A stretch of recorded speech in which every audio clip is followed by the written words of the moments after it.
Okay, so now I hope everything is done. I would like to give a talk about impact analysis. It's a bit different maybe than other whole body manipulation tasks, and I would like to motivate it a little bit at the beginning with my previous works, which are shown hopefully on the next slide if it comes. Yeah. Um, I worked a lot of time on this kind of torque-based, torque-controlled humanoid robot, Toro. So it had joint torque sensors and it was very well designed for doing multi-contact interaction tasks. And the basic approach I did for a long time on this kind of robotic systems was always to use some kind of customized impedance controllers. So for grasping, we had virtual springs between the fingers and the object. We had virtual objects and virtual springs. And so this was more for grasping, and for balancing, connecting to the whole body. We had a so-called passivity-based whole body control algorithm where we consider the interaction between the contact forces and the forces on the center of mass. And this was kind of integrating these impedance behaviors in the whole body dynamics via some optimization, force-based optimization-based approaches. At the end, contact task forces were then transferred to joint torques. And if we want to have hierarchy, we used some kind of hierarchic null space projections, somewhat similar like in the operational space formulations, but we did it a bit different way with passivity-based arguments. And I want to show only two examples of the works we did at the time. So one was a whole body controller where the task was to move a heavy object. Here the idea was to control the forces on the center of mass, not just directly based on the existing contacts, but also based on the measured external forces. And we considered the so-called gravito-inertial wrench cone, which is the cone where all forces on the center of mass have to lie in, so that you can stably balance the system. And the strategy was just to keep the center of mass within the center of this gravito-inertial wrench cone. And then you see here the robot doing some pushing tasks where it has to lean forward in order to withstand the pushing forces. So this was one typical example where we used the whole body motion in order to push a heavy object. And it was not explicitly controlled how the center of mass should move. Really, this was done based on this gravito-inertial wrench cone. Here's a second example where the robot is taking a heavy load. And again, the center of mass is automatically shifted based on this concept. And the second example I want to show is this one. It's out of a EU project, also a bit old video already, 2019, where the robot had to reach some certain place in the environment. So this was an aircraft environment. And in order to reach this red dot, it couldn't just go there and reach it. It has to use additional contact. So it grasped the bar so that it can shift the upper body forward in order to reach the target location. So this was a multi-contact interaction task where we had a contact transition. And here you see the rest of the game where it can lean forward in order to reach this point. And here some other cases where we applied this kind of robotic system for grasping or whole arm manipulation. And we were quite happy with this kind of compliant impedance control behaviors. But sometimes we got also the question, the critical question, why things are so slow and couldn't be faster. And of course, the in-contact motion, I think, could have been done faster. There maybe sometimes we were also lazy not to optimize the demos. But one significant element are the contact transitions. So making the contact transitions faster would not have been so easy, because then we would have bigger impacts on the contacts, and that would be not good for this particular hardware based on joint torque sensors. So this motivated somehow our change a bit of the perspective, and we wanted to look in more detail at impactful tasks. So impacts, of course, are relevant for locomotion, and there are some frameworks like the hybrid zero dynamics framework has intrinsically integrates impacts in the whole control framework, but also for manipulation tasks. If you think about things like hammering or punching, then fast contact transitions are not something you want to avoid. This is basically the task you want to do. So, and then the question is how to do such tasks in a well-controlled way. So we went to this question, how to implement fast contact transitions in a way that we, for example, when we do a hammering task like here, maybe I can remove this. Hammering task where we don't want to slip off when the hammer hits the target. Also, if you do some kind of sheet metal forming tasks, just any slippage would not destroy, but damage your workpiece, and it's something we want to avoid. So the first question we wanted to analyze was, how can we do fast but slippage-free contact transitions? And of course, there is quite some theory on impact tasks, and for example, the book of Progliato describes quite well from a rigid body perspective how impacts can be modeled. And we know that if we come into contact with a certain velocity before the contact transition, then it will lead to some kind of impulsive contact forces. And this will lead at the end to a jump in the velocities. So if the impact really happens at an instance, this is a jump in the velocities.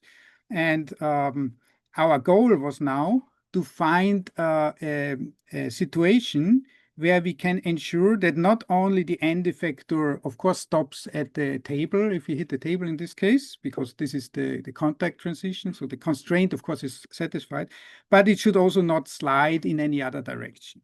So this is the goal we want to achieve. And one very intuitive approach, of course, would be to just move vertically down towards the table and hope that this does the job. But you can show by some simple experiments, if you take a Franke arm moving just down to the table, that a little bit of slippage occurs at the contact transition.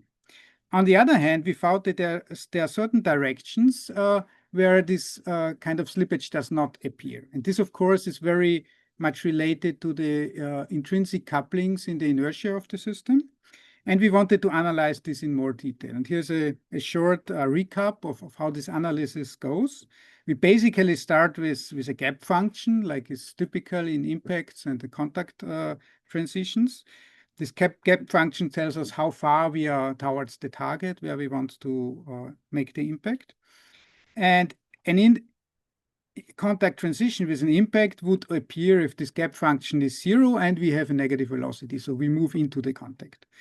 And then, of course, how impacts are typically modeled from a rigid body perspective is that you analyze basically the velocity before the impact, and you compare with the velocity after the impact. And we know at this contact transition, if we always have an impulsive change related to some impulsive contact forces. So this is the momentum after the impact minus the momentum before the impact is related to some kind of impulsive force. This is in reality the integral over an infinitesimal time of the real force. So it's an impulsive force, has a bit different units, but anyway, it plays the role of a force here.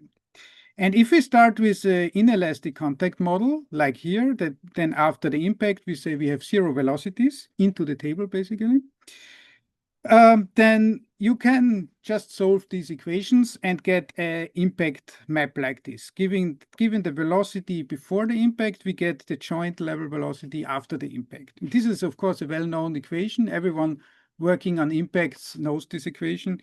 You can find it in Progliato's book.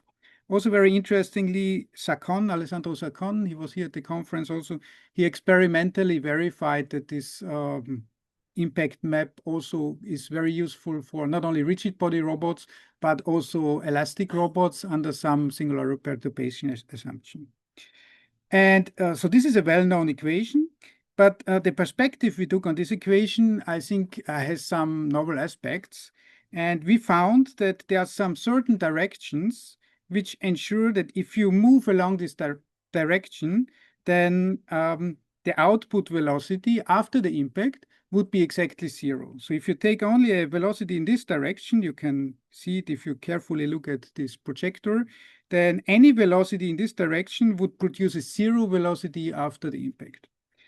And this is something in joint space here.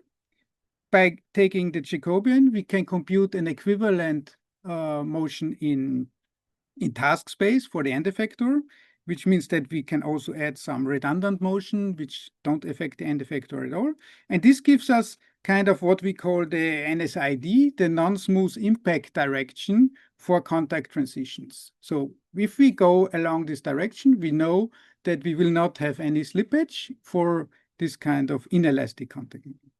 And interestingly, I mean, it's blocked here by the Zoom part, but there has been work also by Young and Posa where they define something called an impact invariant directions. And this is exactly the complement to the NSID. So basically the impact invariant direction from Young and Posa would be direction which are not affected by impact, while the NSID is the direction which is fully affected by the impact. And we wanted to use this quantity now in order to create contact transitions which have some desired quantities. Of course, one question we are often asked, if I show this, is the relation with the inertial ellipsoid. So our first assumption also was that this direction should be just the main axis of the inertial ellipsoid, but in fact it's not. So you can show that the direction, this NSID, kind of reflects with the perpendicular, and the main axis of the inertial ellipsoid will always be somewhere in between there. There are some exceptions. So when you manage to bring the NSID perfectly perpendicular to the contact transition, then it also aligns with the main axis of the inertial ellipsoid, but in general not. And so the first thing to do then is to get a bit of an intuition about this quantity and see how it varies over different configuration and how it varies over the workspace. And here in this slide, you see when we just move an end effector up. So this is here computed for the Franker robots, just because we had it in the lab and it's an, I think, common tool. Also, if we move the end effector just to the front, the NSID is tilting a little bit, but only slightly. However, if we change the orientation end effector, it is significantly affected. It's also not so surprising because also the inertial ellipsoid at the end effector drastically changes. But then by looking about how this NSID is varying in the workspace, we can, for example, search for certain locations where the NSID is perfectly vertical. And this is an interesting point for us, because that means that now we can go perpendicular down to the contact and we ensure that it will happen without any slippage. And if we have, for example, some uncertainty in the height of the table, then of course such a vertical direction, I think, is the best to choose. And in this very particular case, also the main axis of the inertial ellipsoid would align with this direction. So we found that this is an interesting quantity and we wanted to use it a bit more for control. And of course, we computed it here at one specific point where we want to make the contact transitions. But we can also extend this point for just by basically integrating backward in time. We can find trajectories which ensure this NSID condition all the time. So if you have any arbitrary trajectory, so here this is a trajectory which is always tangential to the NSID. I think this looks a bit nicer, but it's maybe not so useful. On the other hand, this case is maybe more useful. It's the case where we change the end effector orientation slightly, such that always the NSID stays vertical to the ground. And even when we move down onto the table, normally, if you don't adjust the end effector orientation, the NSID would start to tilt a little bit. But by keeping the end effector orientation, we can keep the NSID always perpendicular to the table. So this would be one example where I think you can really use it for making a fast contact transition. And of course, this is some theory and it's model-based. Of course, depends on the inertial properties of the robot, also on the kinematics, but maybe the inertial properties are the most affecting aspects. And the first thing we wanted to do is to check if this also is sufficiently accurate that you can reproduce some effects like this in experiments. And we did our first initial experiments with the Franker robot, knowing that this is not the best robot for doing impact experiments. So we had to be very careful and could only do very slow contact transitions. And this is what we did. It's basically small velocity, but you see at the contact transition, there was a significant slippage. And this is something maybe you don't want to have in practice. Maybe it was very short. I can show it maybe once more. And I think in order not to damage the front arm, this is also the maximum velocity you really could do with this roller. On the other hand, if we change the orientation of the end effector and use our theory, then you see the slippage doesn't appear anymore. Of course, maybe if you carefully watch, there is, instead of the slippage, we have now some kind of bouncing motion. And this means actually that our original assumption that we have an inelastic impact was not really true for these experiments. But I will come back to this point once more later. So this confirms, at least for some safe experiments, that the theory also somehow has effects you can see in practice. And if you do a real hammering task with a much faster velocity, I think these effects will be even much stronger. And so, of course, there are multiple ways how this analysis can be deepened. The first thing to do, of course, is to consider not only the NSID itself, which would produce a perfectly normal contact force, but consider cases where you have contact friction. So if you have let's say, a friction cone like this, shown here in orange, then it would mean that not only velocities along the NSID are allow slippage-free contact transitions, but you have a cone of velocities which are allowed, basically. And this is also something you can directly compute. If you know how big your friction cone is, you know how much you can deviate from this NSID direction. So this is one case, frictional cases. The other case are different contact models. So if we don't start with an inelastic contact model, but for example, consider a fully elastic model or a model which has, let's say, different properties, then the easiest thing to do is to start with this kind of restitution factor, saying that if E is 0, then it's an inelastic impact, and if E is 1, it's a perfectly elastic impact, and if E is somewhere in between 0 and 1, it's some mix of this. And then you can do exactly the same analysis again, and you get another impact map like this, where the restitution factor also appears. But interestingly, our NSID is not affected by this. Again, if you carefully look at this equation, you can see by using this velocity in exactly the same direction, it would come out in the exactly negative of this direction in the case of if E equal to 1, for a perfectly inelastic case, we would basically bounce off as also along the NSID with the same direction. And this can be interesting for some kind of periodic hammering tasks where you bounce in and out exactly in the same direction without having any slippage in between. Okay, I showed some experiments with the Franca robot before. They were very careful, but they confirmed, at least for inelastic impacts, that this theory somehow shows up also in experiments. We wanted to do a bit more harsher impacts, faster impacts. So we built a very small setup here without any actuators. It's just a passive mechanism, so no danger to destroy anything. And we performed faster impacts with this, basically purely passive impacts. And then we verified so you see basically the blue curve shows us the inbound motion. The green curve shows us how we bounce off. And in red is the NSID. And then you see, for example, this case 7, where we go in exactly along the NSID, we bounce off also along the NSID.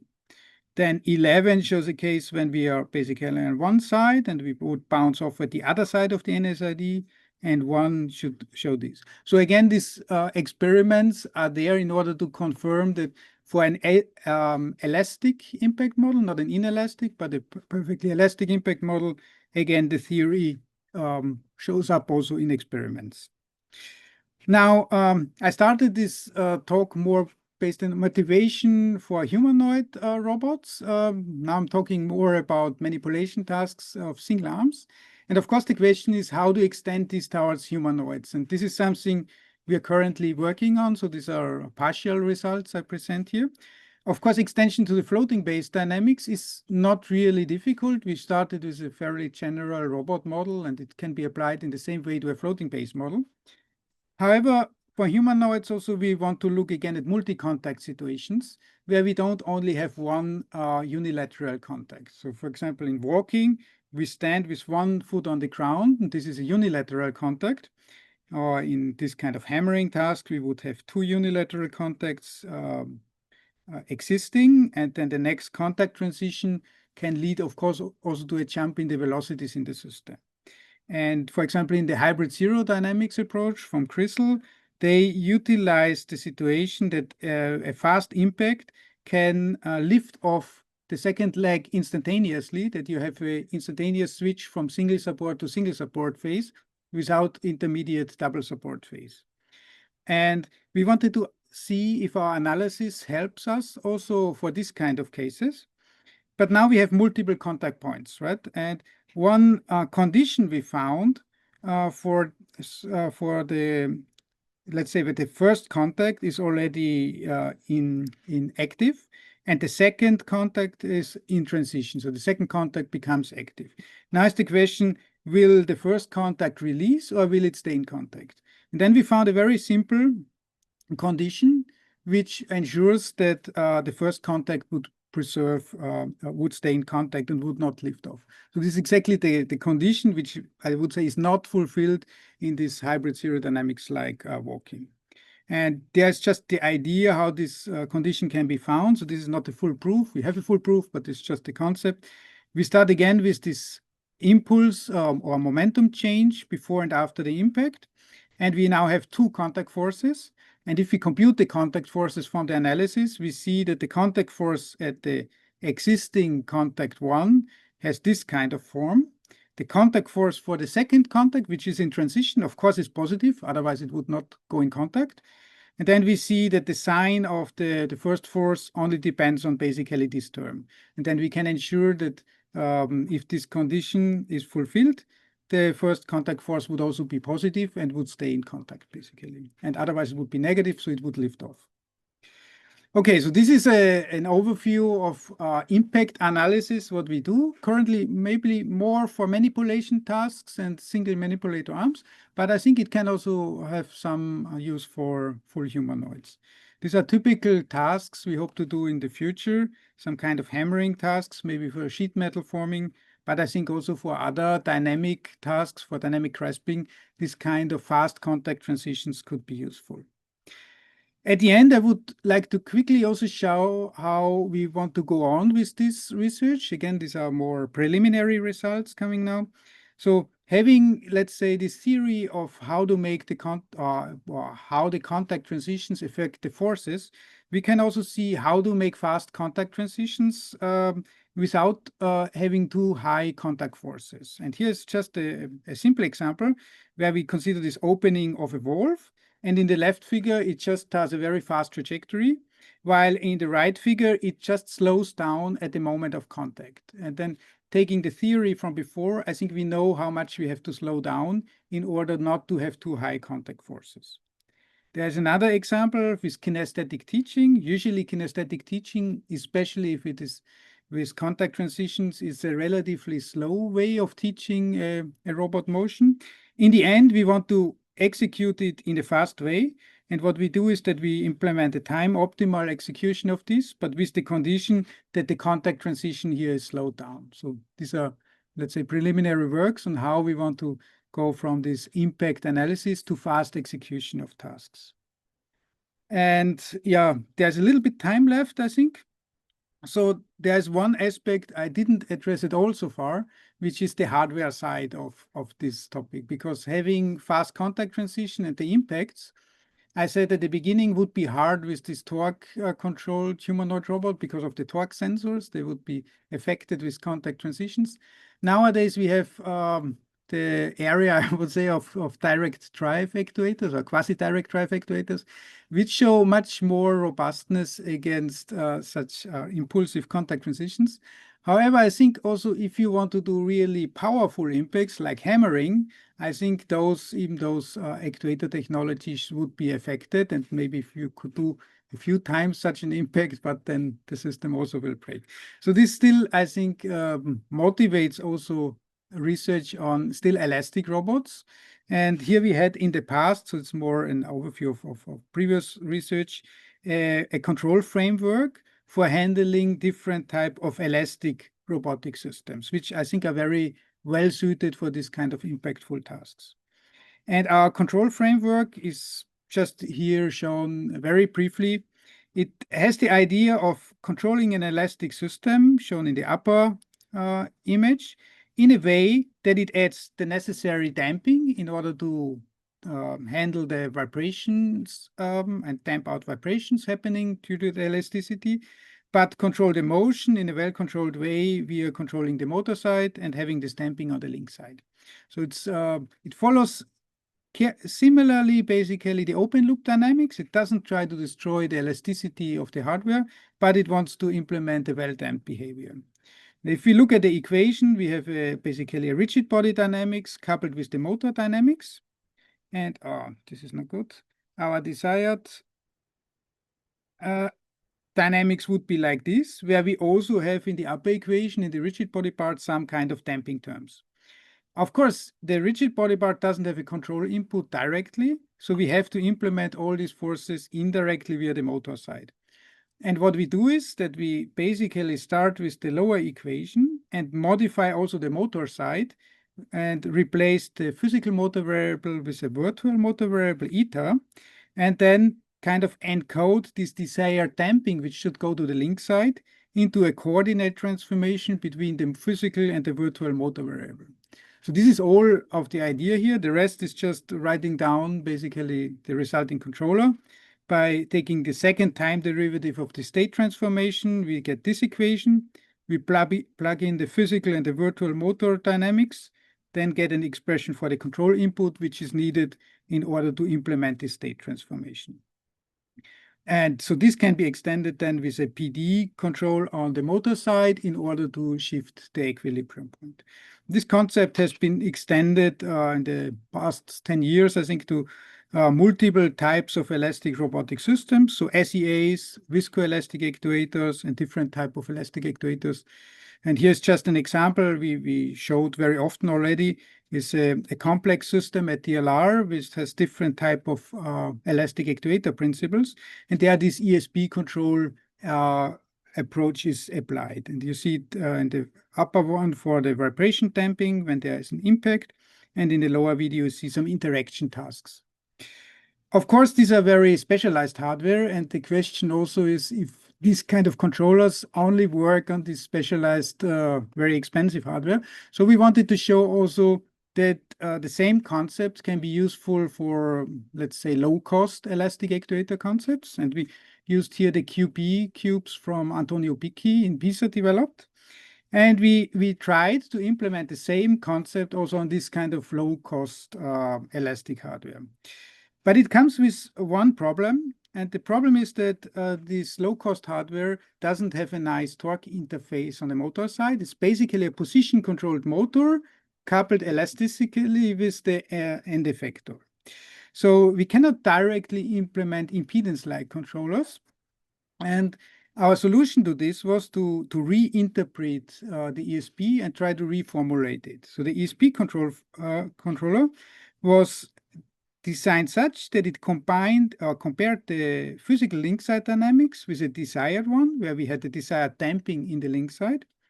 And then we had on the motor side, we transferred this physical motor dynamics into the virtual motor dynamics. So in essence, this is just one coordinate transformation plus an impedance control on the motor side. And from this perspective, it's also possible to convert it to other types of hardware by, of course, the coordinate transformation stays. And what we have on the motor side, we switch basically the causality by considering in detail which are the interaction forces of this motor dynamic with the environment. The environment here is the link side dynamics, basically. And we switch this impedance causality to an admittance causality. And then we can implement similar concepts also on position-based hardware. And this shows the example here. On the left is the very oscillatory open loop behavior. On the right-hand side, you see the control system with the ESP control approach with the admittance interface. This confirms also that this kind of control approaches could work also for more cheaper low-cost hardware. Okay, so this brings me to the summary. I focused my talk today on this impact analysis for handling fast contact transitions. Gave a little bit of outlook on how we want to use it with fast execution of tasks, and gave also a bit of an overview of this control framework for elastic robots, which closely connects, I think, to impactful tasks. I didn't show much applications in this talk, but I hope next year if you come to ICRA that we can show you some real hammering on some, maybe not fully elastic, but partially elastic system. So thank you very much. Christian, we have time for one or two questions. Yes. Yeah, wonderful talk and really good contrast between previous talk on RL and heavily model-based. And both of them are really wonderful types of talks. But I wonder if there could be synergies between the two of them, in the sense that when we see RL reward functions, we see them based on very sort of geometric criteria, but not so much on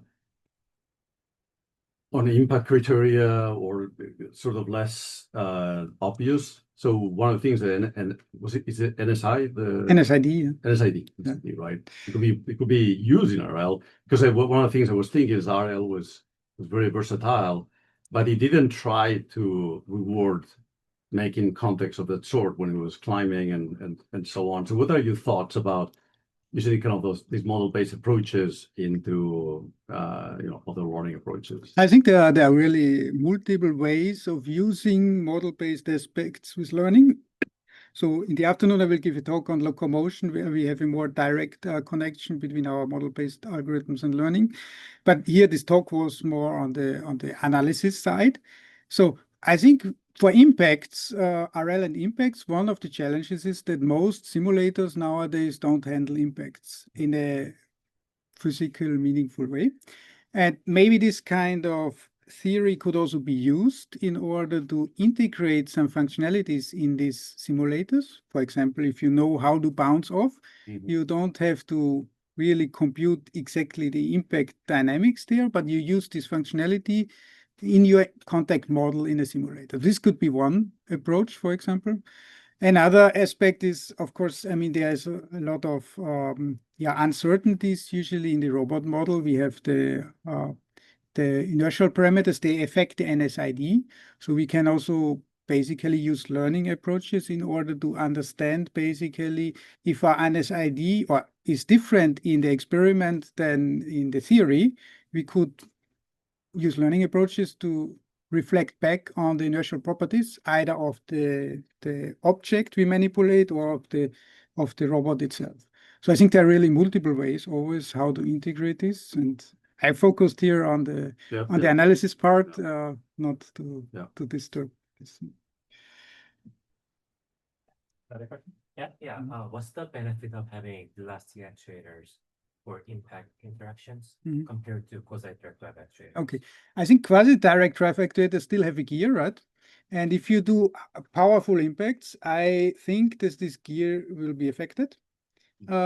Maybe not for these slower contact transitions I showed also in the videos, but for a task where you do hammering, where really the task is to make a powerful impact, right?